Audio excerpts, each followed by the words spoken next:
on parle de moment de vérité parce qu'on croit que dès maintenant, il y a beaucoup d'éléments qu'on peut intégrer dans nos stratégies d'affaires, dans nos décisions au quotidien, dans toutes les PME québécoises pour se placer sur une trajectoire de transition. Et puis, collectivement, si on fait l'effort ensemble, ça va être d'autant plus positif.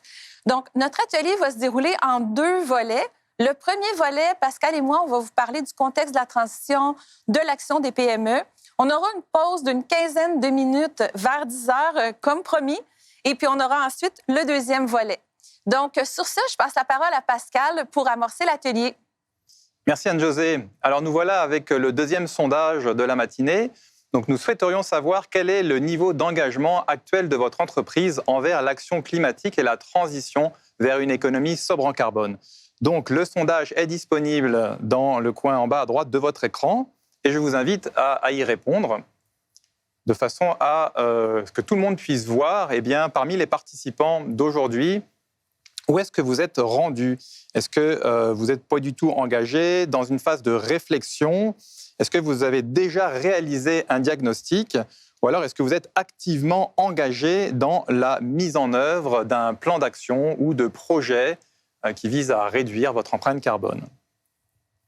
Alors, les premiers résultats rentrent. On voit qu'on est avec une grande majorité de participants qui sont déjà activement engagés. Je vous laisse encore quelques secondes pour finir de répondre. Je crois que la tendance, Anne-Josée, est assez claire. Nous avons plus des 2/3 des participants qui sont déjà activement engagés, puis c'est une bonne nouvelle, donc vous êtes parmi les leaders. Nous avons aussi à peu près un quart des participants qui sont dans la phase de réflexion. Eh bien, c'est le bon endroit pour trouver les moyens de passer concrètement à l'action, de façon à éventuellement promouvoir à l'interne votre démarche, la faire valider. Vous allez trouver à travers l'atelier différents éléments pour la mettre de l'avant. Ce que je voudrais souligner aussi pour les personnes activement engagées, n'hésitez pas à partager vos initiatives, à répondre aux questions aussi dans le clavardage. Donc, ça peut aider les gens qui sont en réflexion ou encore pas du tout engagés à voir des exemples concrets autour d'eux. Donc, sur ce, on va enchaîner avec le contexte de la transition. Oui, donc Alain a déjà bien mis la table. Il a parlé des risques physiques parce qu'au Québec, on vit déjà les impacts des changements climatiques, que ce soit les vagues de chaleur, les pluies intenses qui amènent à des inondations. Eh bien, si on ne fait rien, ces impacts-là vont continuer, vont augmenter en intensité. Et donc, on est bien mieux d'agir plus tôt et de façon à réduire ces impacts par des mesures de réduction d'émissions de gaz à effet de serre. Et c'est tout l'engagement de l'accord de Paris auquel l'ensemble des pays de la planète se sont engagés. Et il faut voir qu'à chaque année, les pays se regroupent pour rehausser leur niveau d'ambition, avec maintenant aussi la société civile, les entreprises, les OBNL et l'ensemble des citoyens. Donc, grosso modo, qu'est-ce que ça veut dire? Eh bien, on a des trajectoires de transition qui montre ici que plus on attend pour passer à l'action, plus la pente va être difficile à gérer. Et donc, plus l'effort sera grand. En quelque sorte, on a un budget carbone dont Alain a parlé. Ce budget est limité et plus on le consomme initialement, plus il faudra réduire drastiquement nos émissions par la suite. Donc là, pour rester dans le budget de 1,5 degré d'augmentation, on a 500 milliards de tonnes de CO2 à émettre d'ici 2100 et on grignote ce budget à une fréquence incroyable à chaque année. C'est important pour les PME de réaliser l'importance de se placer sur une trajectoire de transition, puis combien c'est utile de le faire le plus tôt possible. Il y a beaucoup de bonnes raisons, puis il y a beaucoup d'informations déjà disponibles pour aider les entreprises à se placer sur une trajectoire de transition.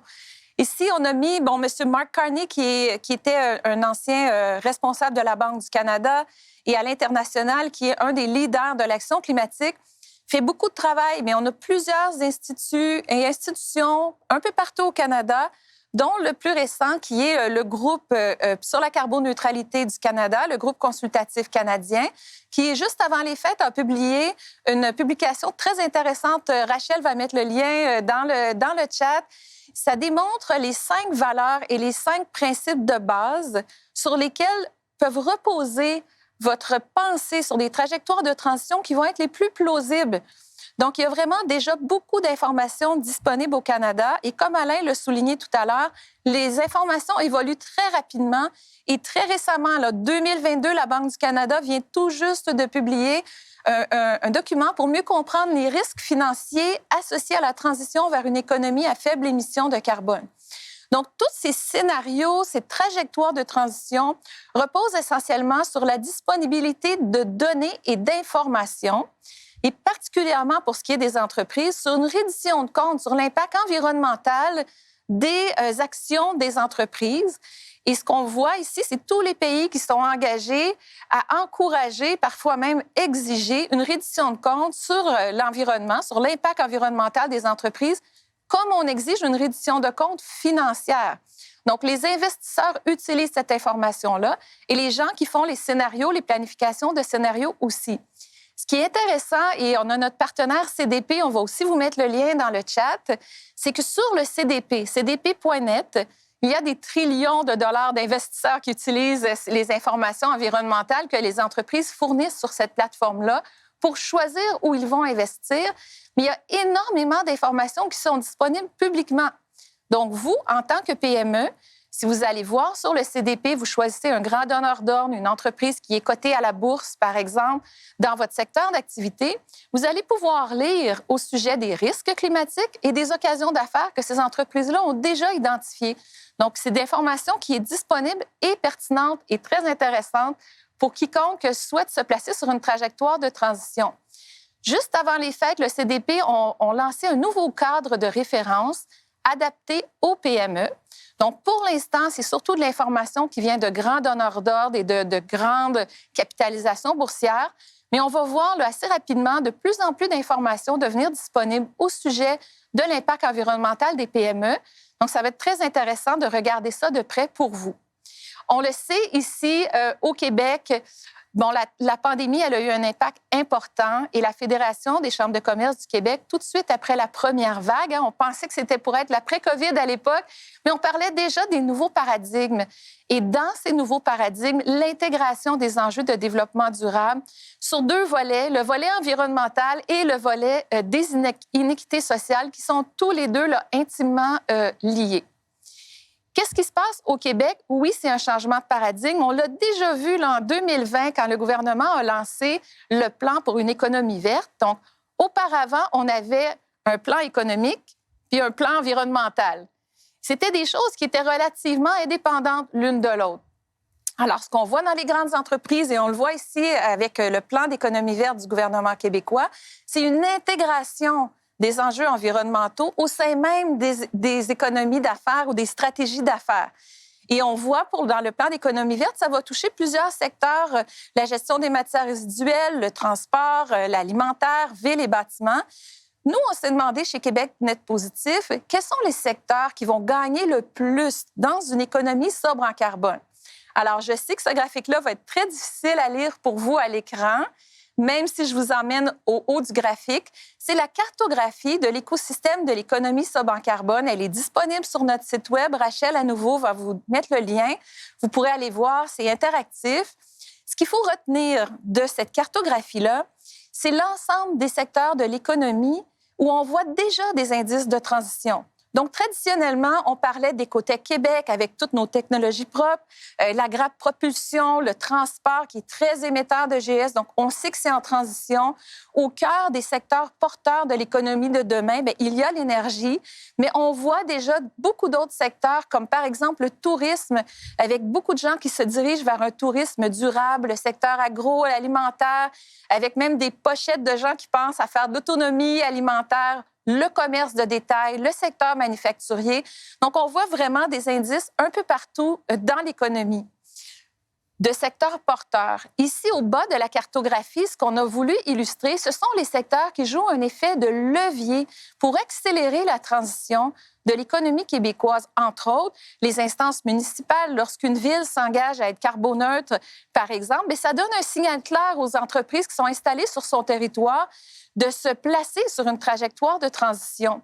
Je ne vais pas entrer dans tous les détails, vous pourrez aller voir sur notre site, mais définitivement, je portais votre attention sur le secteur de la finance. Alain Webster en a parlé. Ici, au Québec, nous avons le marché du carbone, qui joue certainement un rôle, mais comme Alain l'a dit, le coût actuel du carbone est encore un peu bas. Donc, le signal du prix du carbone demeure diffus, surtout pour les PME. Donc, ce n'est pas nécessairement ça qui va faire bouger les PME. Par contre, la mobilisation citoyenne, les volontés des consommateurs, les valeurs changeantes, mais au niveau de la finance, surtout, ce qui est en train de faire bouger les choses, c'est la très grande mobilisation de capitaux. Donc, on voit là, les principes pour de l'investissement responsable qui sont signés par plus de 121 000 milliards de dollars là, d'investisseurs. Donc, c'est vraiment quelque chose qui est en croissance exponentielle. Les investisseurs qui intègrent les enjeux environnementaux, sociaux et de gouvernance dans leurs décisions d'investissement. Dans le secteur de la finance, ce ne sont pas que les investisseurs. Donc, on voit aussi de plus en plus le secteur bancaire se mobiliser, ainsi que les assureurs, parce que les assureurs, si en tant qu'entreprise, vous n'êtes pas bien préparé à la transition, mais c'est des risques additionnels pour les assureurs. Donc, on voit les assureurs qui se mobilisent également. Gérald Saint-Aubin en a parlé tout à l'heure dans son introduction. Desjardins elle-même est engagée à un objectif zéro émission nette d'ici 2040 et aussi très intéressée à accompagner ses membres dans la transition. Sur une base un peu plus globale, l'Institut de la statistique du Québec a fait une enquête auprès de 4 300 entreprises sur le territoire québécois. Et là, je sais que peut-être les chiffres vont être difficiles à lire. Ce qui est important, c'est que ça démontre la couleur sarcelle, combien d'entreprises sont engagées formellement en développement durable au Québec. Donc, un peu moins de 20 des entreprises sont engagées. Les entreprises les plus engagées sont les entreprises de grande taille, à 55 Et on voit ici, là, dans les entreprises de 250 employés et moins, il y a encore beaucoup de personnes qui ne sont pas du tout engagées. Ce sont les barres grises foncées, des gens en réflexion et un plus petit nombre engagés. Quand les entreprises sont engagées en développement durable au Québec, en général, elles mettent en œuvre beaucoup d'actions sociales. Donc, on est très fort au Québec et c'est excellent là, au niveau de la santé-sécurité de nos employés. Diversité et inclusion, c'est une grande préoccupation. Les inéquités, également l'implication communautaire. Par contre, quand on regarde l'action climatique, et même ici, ce sont pour les entreprises qui ont un plan de développement durable, l'action climatique, c'est beaucoup moins souvent mentionné. Et ce qui nous préoccupe particulièrement, c'est l'écart entre les grandes entreprises et les petites. Donc, les barres grises ici sont les grandes entreprises qui s'adaptent au changement climatique, qui travaillent sur leur efficacité énergétique, qui réduisent les GES. Et on voit en couleur les plus petites entreprises, donc un écart marqué. Et ça, ce qui est préoccupant là-dedans, c'est que si les petites entreprises sont dans les chaînes d'approvisionnement des plus grandes, mais elles peuvent en ralentir la progression. Mais si les petites entreprises ne sont pas dans la chaîne d'approvisionnement, mais dans nos communautés, on l'a vu avec Pierre-Olivier, les PME créent énormément d'emplois.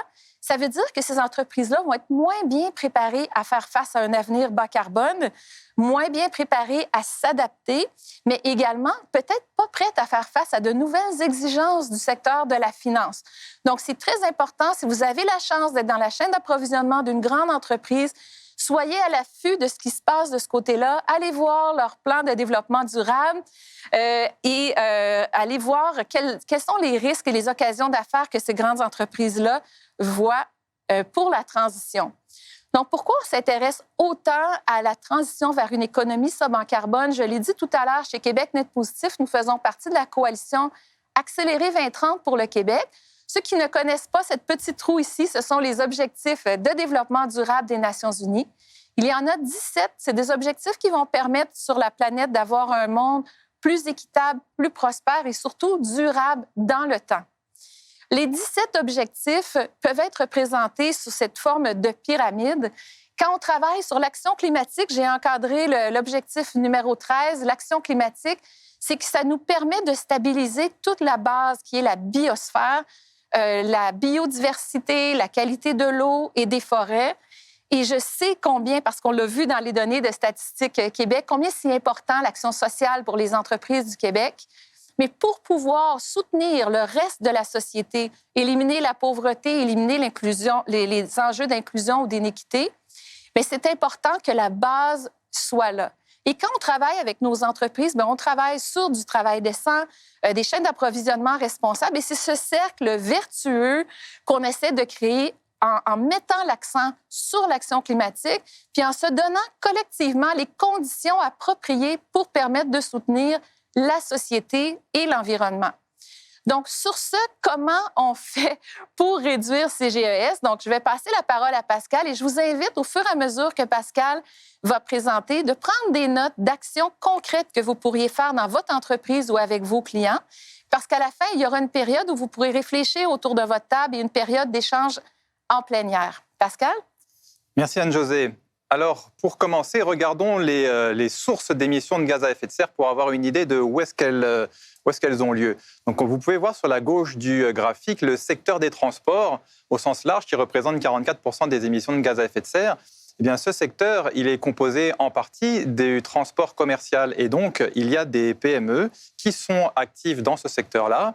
Et également, pour l'ensemble des entreprises, eh bien, elles ont besoin du transport en amont pour s'approvisionner en matières premières et de même que la distribution de leurs produits. Donc, le secteur des transports est au sein de leur chaîne de valeur. Puis on a le grand secteur industriel sur la droite, dans lequel on a regroupé les industries au sens classique, mais également l'agriculture et le secteur des déchets, qui donc, dans ce gros secteur industriel, qui représente également 44% des émissions, dans lequel on a une variété d'organisations et beaucoup de PME très actives dans ces secteurs. Et puis on a, pour finir, le secteur des bâtiments, dans lequel on trouve les bâtiments commerciaux. Alors, le but de ce graphique est de montrer que toutes les entreprises dans leur chaîne de valeur ont des émissions de gaz à effet de serre et donc elles sont toutes affectées et impactées par cette transition. Quand on regarde maintenant au niveau sectoriel, au niveau mondial, il est possible de définir des transitions. Et c'est ce que disait Alain dans sa présentation, c'est qu'il va y avoir des différences marquées entre les secteurs. Ici, l'Agence internationale de l'énergie a justement fait l'exercice au niveau mondial de regarder comment chacun des grands secteurs de l'économie va réduire ses émissions de gaz à effet de serre en fonction de ses spécificités d'ici à 2050. Et quand on regarde au niveau plus local, le même type d'étude a été réalisé pour le Québec, pour les grands secteurs de l'économie québécoise. Et on voit en fait que tous ces secteurs-là vont être amenés à réduire leurs émissions de gaz à effet de serre, donc à trouver des façons souvent innovantes de participer pleinement à cette transition. Et ce n'est pas négligeable, ce sont des efforts importants. Alors, pourquoi par secteur? Eh bien, ça dépend de la structure du secteur. La transition ne se fait pas de la même façon en fonction de si on a quelques acteurs ou si on a une multiplicité d'acteurs diversifiés. Bien sûr, en fonction des contraintes technologiques que le secteur peut rencontrer, des coûts de l'optimisation. Il y a certains secteurs pour lesquels la réduction va coûter beaucoup plus cher à la tonne de CO2 évitée que d'autres secteurs, la faisabilité des solutions proposées, et puis le consensus des acteurs. Nous avons certains secteurs qui sont déjà engagés, qui ont pris des positions publiques et qui donc ont fédéré les organisations qu'ils représentent. Donc, il faut bien voir que chaque secteur va avoir sa transition spécifique. Donc, cela nous amène à notre sondage sur le point de départ souvent de cette démarche, qui est l'inventaire des émissions de gaz à effet de serre. Et donc, nous vous demandons de répondre au sondage suivant. Avez-vous réalisé un inventaire des émissions de gaz à effet de serre afin de connaître vos sources d'émissions significatives? Donc, vous avez plusieurs réponses. Non, aucun inventaire. Oui, je suis en train de réaliser mon premier inventaire. Ou alors, mon premier inventaire est réalisé. Ou encore, j'en ai déjà réalisé plusieurs. Donc, je vois qu'on a déjà de nombreuses réponses qui sont rentrées, qui sont réparties, je dirais, avec une légère majorité d'entre vous qui n'ont pas encore... on est à 40% de participants qui n'ont pas encore réalisé leur inventaire. Eh bien, vous allez pouvoir avoir certains éléments à ce sujet-là. Puis j'en vois quand même qu'on a un quart des participants qui ont leur premier inventaire en cours de réalisation et déjà, je dirais, un gros quart qui ont déjà réalisé au moins un inventaire. Donc, c'est assez intéressant de voir que plusieurs d'entre vous sont pas mal avancés dans la démarche et que pour les autres, vous allez trouver des éléments importants comme je vais vous le présenter. Donc, le point de départ, vraiment, cet inventaire, 5 éléments clés à retenir. Le premier, très important, définir les objectifs de l'inventaire. Qu'est-ce qu'on cherche à atteindre par la réalisation de cette image de mes sources d'émissions de gaz à effet de serre. Ensuite, définir les secteurs à inclure. Ça dépend de la complexité de l'organisation. Ensuite, définir les activités et les sources d'émissions qui doivent être sélectionnées pour pouvoir être intégrées dans l'inventaire. Faire la collecte de données et bien évidemment quantifier ces émissions-là en respectant les protocoles établis. Et pour finir, identifier les sources significatives, puisque l'inventaire est un point de départ au passage à l'action, et donc identifier là où est-ce qu'on peut avoir le maximum d'impact en mettant en place des mesures spécifiques. Donc, quand on parle de gaz à effet de serre, rapidement, il y a plusieurs types de gaz qu'on considère. Le CO2, le plus connu, on a aussi le méthane, le N2O et d'autres gaz qui sont plus des gaz industriels.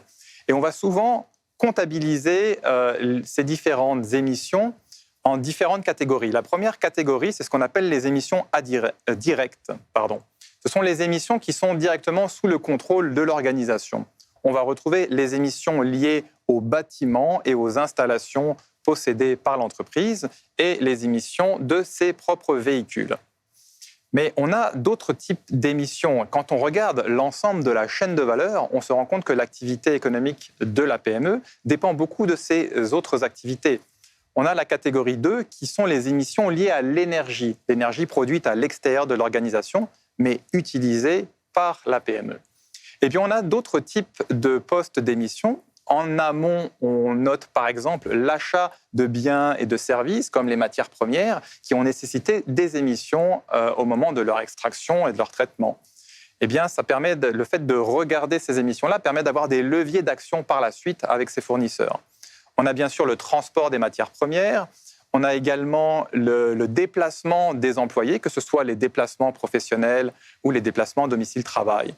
Donc, en amont, autant d'opportunités de mettre en place des mesures. Alain parlait tout à l'heure d'un retour d'impôt sur des avantages quand on met en place un système pour les employés de déplacement en transport en commun. Quand on regarde en aval des activités de l'entreprise, là aussi, on a d'autres émissions qui sont nécessaires à l'activité, comme le transport des produits, leur utilisation et leur fin de vie. Et là aussi, on découvre des leviers d'action, par exemple à travers l'éco-conception, dont on va parler à travers nos exemples par la suite. Donc l'idée est de regarder l'ensemble de la chaîne de valeur de l'entreprise pour voir les occasions de réduction. Et donc cela nous amène à notre sondage sur les sources d'émissions significatives. D'après vous, quelle est la source d'émissions la plus significative au sein de votre chaîne de valeur? Alors nous avons 4 réponses pour vous. Soit l'énergie consommée par l'entreprise, l'achat de biens et services intrants, les voyages d'affaires et déplacements domicile-travail ou l'utilisation des produits et des services. Donc ceux qui ont déjà réalisé un inventaire de gaz à effet de serre vont être avantagés puisqu'ils ont déjà les données nécessaires, mais ça ne vous empêche pas de répondre en suivant votre intuition. Eh bien, je vois qu'on a une distribution très répartie entre ces différents postes, avec une légère prédominance sur l'achat des biens et services. Il se trouve que, d'après notre expérience, c'est très souvent un poste important d'émissions de gaz à effet de serre dans les organisations, puisque les intrants vont avoir nécessité beaucoup d'énergie, souvent de l'énergie fossile, pour être extrait, être transformé et être ensuite fourni à l'entreprise. Donc, je vois que les chiffres changent, on voit que ça se rétablit également. Beaucoup d'entre vous mentionnent les voyages d'affaires et le déplacement domicile-travail. C'est souvent un des premiers postes qui est considéré par les entreprises parce que les chiffres sont relativement facilement accessibles. Mais au final, on réalise que c'est rarement un des postes les plus significatifs sur l'ensemble de la chaîne de valeur. Voici quelques exemples concrets de PME pour lesquels, chez CCG, nous avons fait l'inventaire des émissions de gaz à effet de serre. Donc, une industrie manufacturière qui, en fait, a révélé que ses activités directes, donc son scope 1, sa catégorie 1, ne représentait que 19% des émissions totales et qu'elle avait 81% des émissions qui étaient dans sa chaîne de valeur et notamment dans la production des produits qui sont ces intrants. Un autre exemple, dans l'industrie du tourisme, eh bien, l'inventaire incluant le scope 3 a révélé que 98% des émissions de gaz à effet de serre étaient dans sa chaîne de valeur. Dans ce cas précis, principalement les déplacements des clients qui venaient pour profiter des services de l'organisation.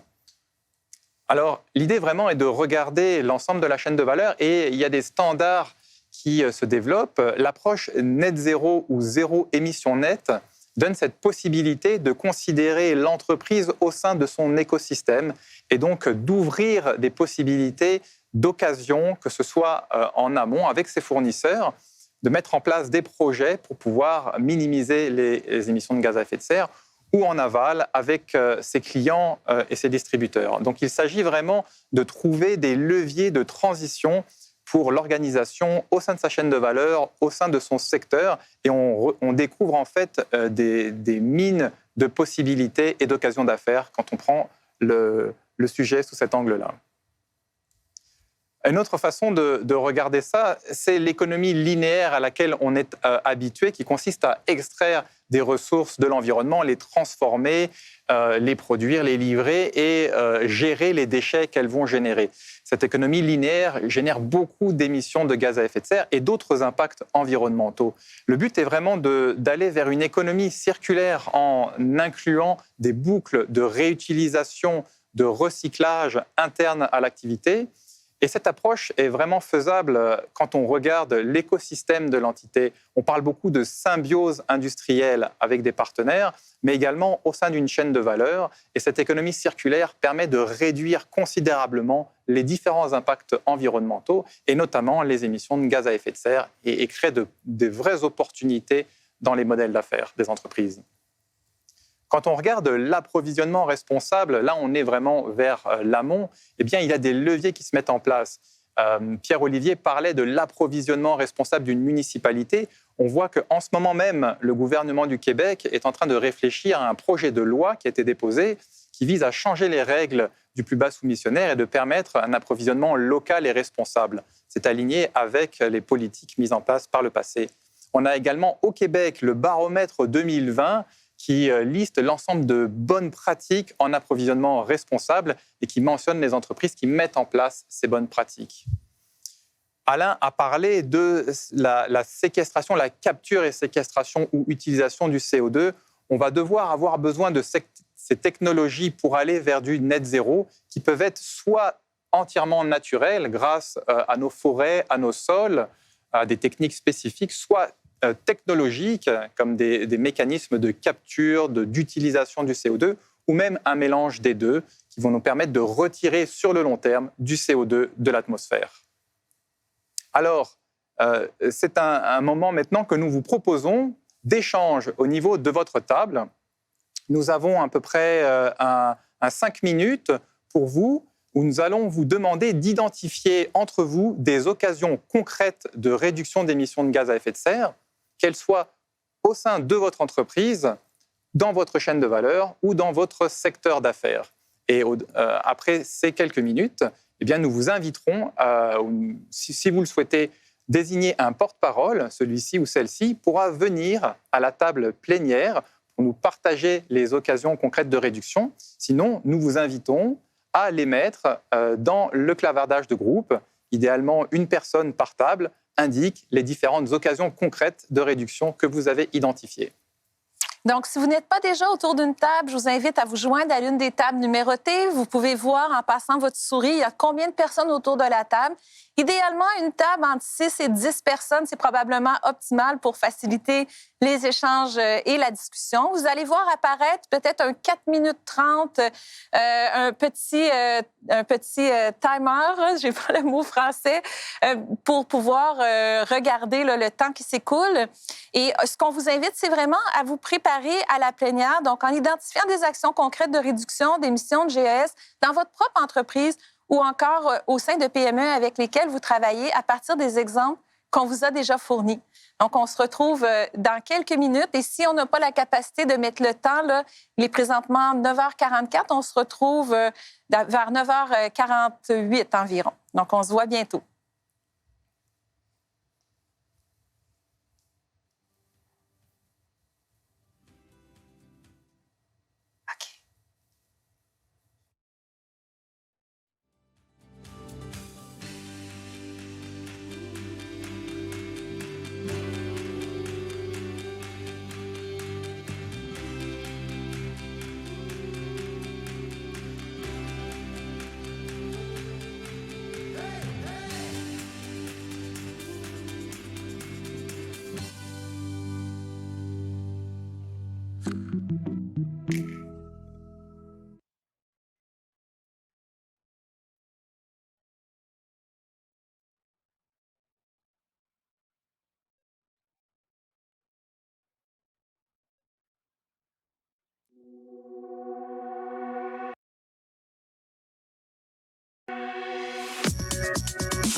Moins d'une minute autour des tables. Ceux qui souhaitent participer à la plénière, veuillez identifier un porte-parole pour votre table et repérer la table plénière qui est située tout au bas des tables. Donc, il faut prendre le menu déroulant et vous allez aller à la salle d'attente de la plénière. Il y a quelqu'un là, technique, qui va prendre votre relève, qui va pouvoir vous mettre en ligne sur l'écran principal de la conférence.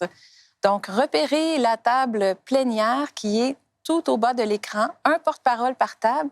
Vous pouvez aussi partager les occasions concrètes de réduction là, que vous aurez identifiées dans le clavardage. Sur ce, je vais remettre l'animation à Pascal. Merci Anne-Josée. Donc, nous attendons vos mentions d'occasion de réduction dans le clavardage ou bien, comme Anne-Josée vient de le mentionner, à la table plénière, table d'attente.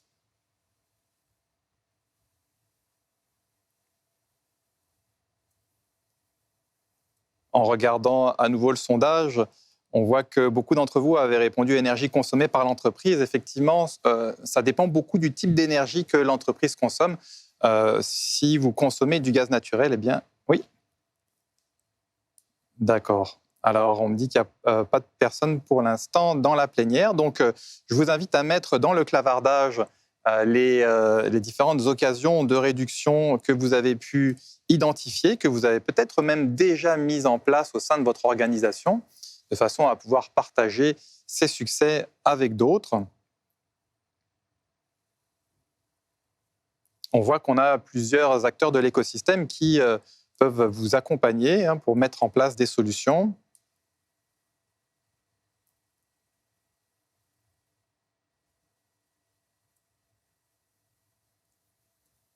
Nous avons quelques minutes avant la pause que nous prendrons à 9h55 pour vous permettre de respirer et de revenir encore plus en forme.